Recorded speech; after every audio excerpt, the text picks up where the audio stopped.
वृंदावन के छोटे गांव में पारो और रामदरस नाम के पति पत्नी रहते थे।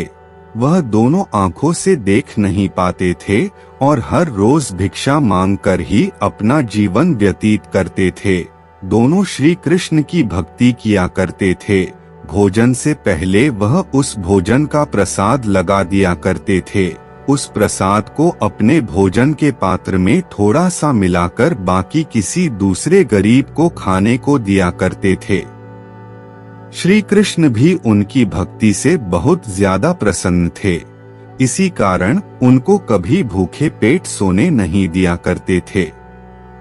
चारों ओर जन्माष्टमी की धूम मची थी। गोकुल, वृंदावन, बरसाना क्षेत्र में कृष्ण जन्मोत्सव की विशेष मनोहारी छटा देखने को मिलती है। पारो खुद भी पुत्र को जन्म देने वाली थी। उसे खुद नहीं मालूम था कि वह जन्माष्टमी के दिन एक पुत्र को जन्म देने वाली है। ठीक उसी समय उसने पुत्र को जन्म दिया। वह अपने माता पिता की तरह ही श्री कृष्ण की भक्ति करता रहता था। उसका नाम उन्होंने चंदन रखा था। वह नाम के अनुसार ही शांत और शीतल स्वभाव का था। चंदन जब भी बीमार होता था या फिर अपने रास्ते से भटक जाता था तो उसकी मदद एक गाय चराने वाला करता था। उसका नाम मदन था। उसने बताया था कि वह पास के गांव में रहता है।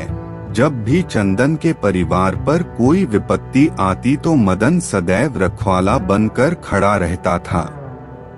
चंदन जब बड़ा हुआ तो वह मदन के गांव में जाकर मदद को खोजने लगा और जैसे ही वह गांव पहुंचा उसने मदन के बारे में पूछा तो लोगों ने बताया कि यहाँ कोई मदर नाम का व्यक्ति नहीं रहता है। उसके बाद चंदन ने इस रहस्य का पता लगाने का मन बना लिया। चंदन उसे ढूंढता रहा परंतु उसे मदन ना मिला। फिर एक बार चंदन की माँ को बहुत ज्यादा बुखार हो गया था। वह लगभग मरने वाली थी। तब मदन उसके घर सहायता के लिए आया और शाम होते ही अपने गांव की ओर लौटने लगा। उस समय चंदन उसका पीछा कर रहा था और चोरी चोरी दूर से उसे देख रहा था। मदन वहां पर मौजूद एक मंदिर के अंदर दाखिल हो गया। चंदन उसे देखता रहा। काफी समय तक इंतजार करने के बाद जब चंदन ने देखा कि मदन मंदिर से बाहर नहीं आया है तो ऐसे में चंदन उस मंदिर में गया। उसने देखा कि वहां पर कोई भी नहीं है। वह अदृश्य हो गया था। वहां पर केवल भगवान श्री कृष्ण जी की मूर्ति थी।